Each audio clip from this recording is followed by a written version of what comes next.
శ్రీమన్నారాయణ రారా. ఏంటత్తయ్యా నీ ఎమోషన్ మావయ్యకి షిఫ్ట్ అయింది? ఏంటి నాన్న? చెప్పరా, ఇంట్లో నువ్వైనా ఉండాలి, నేనైనా ఉండాలి. నీ డైలాగ్ కూడా షిఫ్ట్ అయింది. అవునే, జాబ్ మానేస్తావా లేదా? ఎందుకు నాన్న? ఛానల్లో ఉద్యోగం చెయ్యరా అంటే అడ్డమైన వాళ్ళందరినీ ఉతికి ఆరేస్తావా? అది కాదు నాన్న. నోర్మోయ్, ఈ క్షణమే ఉద్యోగం మానేసి ఇంట్లో పడుండు. కాదు కూడదంటావా? ఈ ఇంటి గడప తొక్కద్దు. ఏంటండి మీరు చెట్టంత కొడుకును పట్టుకుని నోటుకొచ్చినట్టు మాట్లాడతారా?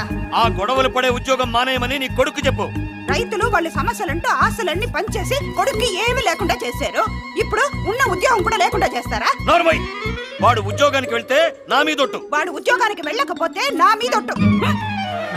రేపో మాపో పెళ్లి కాబోతున్న వాడిని పట్టుకుని అంతంత మాట్లాంటారా? ఏమనుకుంటున్నారు ఆయన? అసలు నువ్వేమనుకుంటున్నావు? వాడు ఉద్యోగానికి వెళ్ళకూడదు అనుకుంటున్నాను. ఇప్పుడేం జరిగింది? ఏం జరిగింది? అవునే, పాగల్ దోసేసుకో.